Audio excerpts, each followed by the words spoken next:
Hello friend, स्वागत है आपका जागृति अकेडमी में। यह है Hindi board mission Hindi board 2026 का डे 11। अगर आपने डे 10 नहीं देखा तो उसे भी जरूर देखिए। आज की सभी क्वेश्चन बोर्ड परीक्षा की दृष्टि से बहुत ज़्यादा महत्वपूर्ण है, तो वीडियो को स्किप बिल्कुल नहीं करना, क्योंकि लास्ट की 3 क्वेश्चन बहुत ही ज़्यादा महत्वपूर्ण होने वाले हैं। स्टार्ट करते हैं।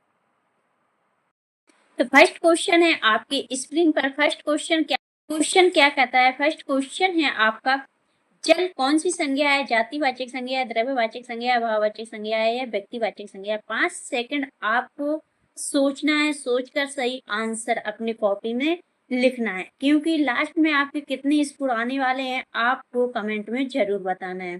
जब आपने इस टॉपिक को पढ़ा होगा, ग्रामर के टॉपिक को, तो आप सही आंसर जरूर टिक कर पाएंगे। तो इसका सही आंसर है आपका बी ऑप्शन है, द्रव्यवाचक संज्ञा। ठीक है, अब मैं बताती हूँ कि यह द्रव्यवाचक संज्ञा क्यों है। इस जल संज्ञा को क्यों द्रव्यवाचक संज्ञा कहा गया है?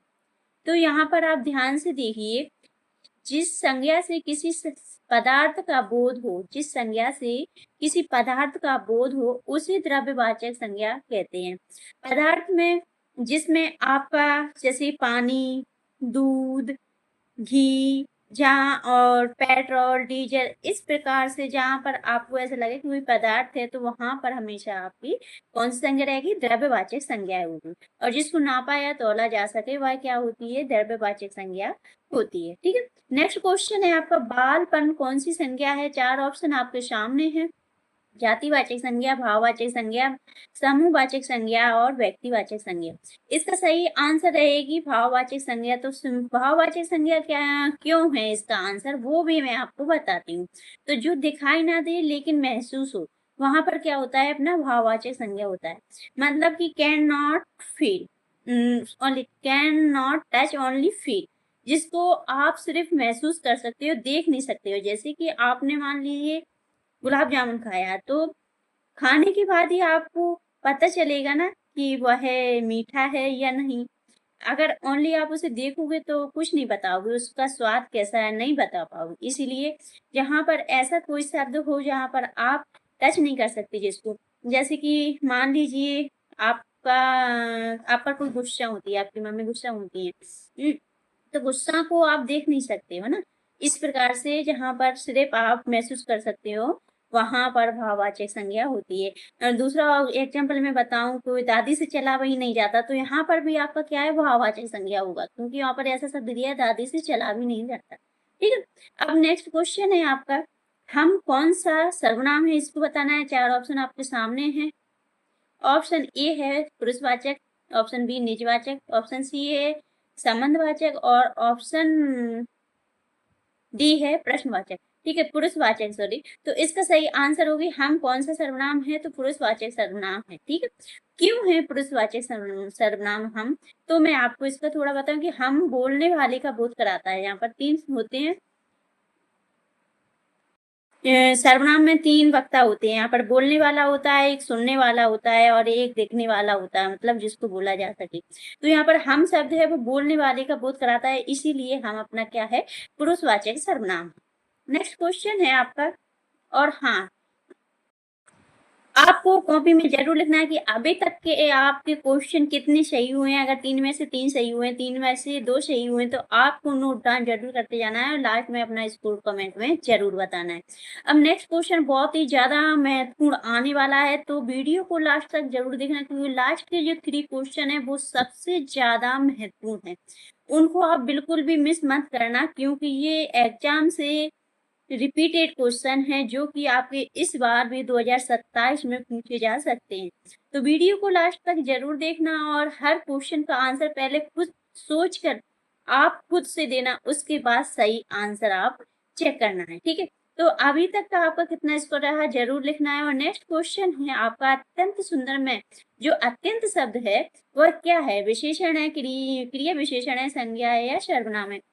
अब इसका सही आंसर क्या रहेगा? जो अत्यंत सुंदर शब्द में अत्यंत शब्द है वो अपना क्या है? क्रिया विशेषण है। तो क्रिया विशेषण क्यों है? तो जो क्रिया है विशेषण की विशेषता बताए उसे क्रिया विशेषण कहते हैं। जो शब्द अपनी क्रिया और विशेषण की विशेषता बताता है उसको क्रिया विशेषण शब्द कहते हैं। नेक्स्ट क्वेश्चन है आपका नीलकंठ कौन सा समास है? यहाँ पर इम्पोर्टेंट क्वेश्चन है क्योंकि ये क्वेश्चन आपके एग्जाम में आ सकता है। इस प्रकार से क्वेश्चन ही आपके एग्जाम में ज्यादातर पूछे जाते हैं। ठीक है, तो यहाँ पर आपको बताना है कि नीलकंठ में कौन सा समास है? तत्पुरुष समास है, कर्मधारय समास है, बहुब्रीहि समास है, द्वंद्व समास है। तो इसका सही आंसर रहेगा ऑप्शन सी, बहुब्रीहि समास। अब इसको समझना है कि ये बहुब्रीहि समास क्यों है।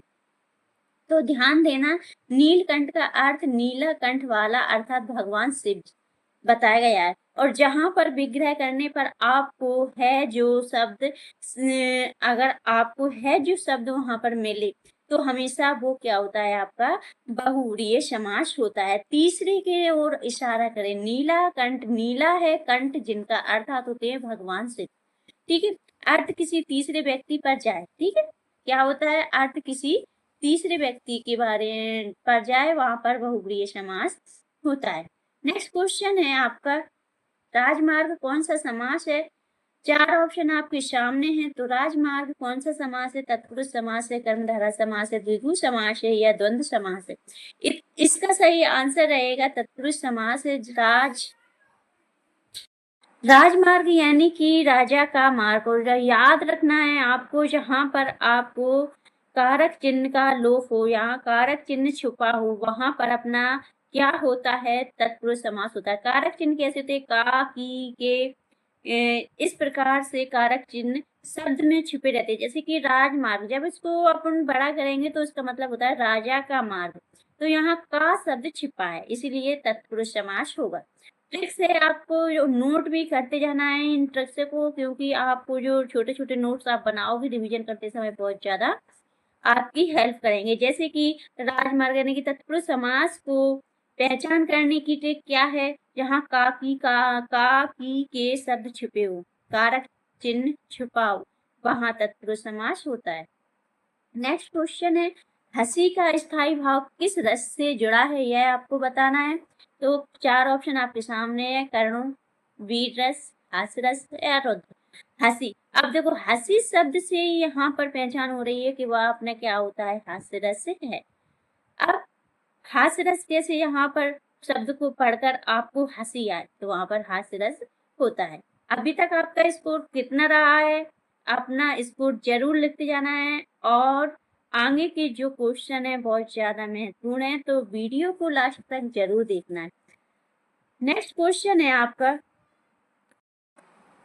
तो क्वेश्चन क्या कहता है? क्वेश्चन नंबर 8 है, मुख चंद्र, मुख चंद्र है। क्या बोलता है? मुख चंद्र है, कौन सा अलंकार है? तो जो मुख चंद्र शब्द है उसमें कौन सा उपमा अलंकार है, रूपक अलंकार है, अनुप्रास अलंकार है या यमक अलंकार? तो यहाँ पर मुख चंद्र है तो रूपक अलंकार होगा। क्यों? सीधी समानता हो, जहां पर सीधी किसी से समानता है, यहाँ पर समानता मतलब कि किसी के साथ किसी की समानता बताई जाए तो मुख चंद्र है। मुख चंद्र तो चंद्रमा से उसकी समानता हो रही है कि मुख उसका कैसा है? चंद्रमा के समान है। ठीक है, अब नेक्स्ट क्वेश्चन है आपका, कविता की शोभा किससे बढ़ती है? यह चार ऑप्शन इसके आपके सामने है, रस, अलंकार, छंद या भाव। तो कविता की शोभा बढ़ाने वाले काव्य को क्या कहते हैं? अलंकार कहते हैं।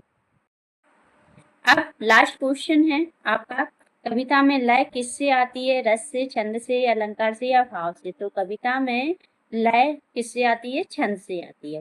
टेक्स्ट क्या है? लय और छंद। इस प्रकार से आप याद कर सकते हैं। तो बच्चों, अगर आपने यहाँ तक रुके हुए हैं तो अब बारी है फाइनल रिपीट फायर रिवीजन की। तो तैयार रहिए शॉर्ट नोट बनाने के लिए।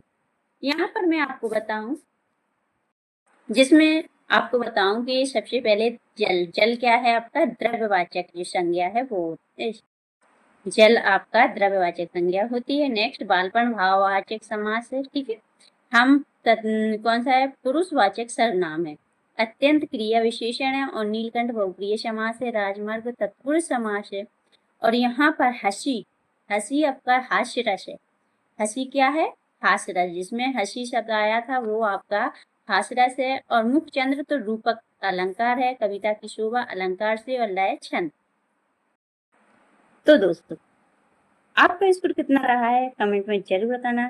कल आएगा डे 12 गद्यांश mega test Hindi board 2026। Thank you for watching.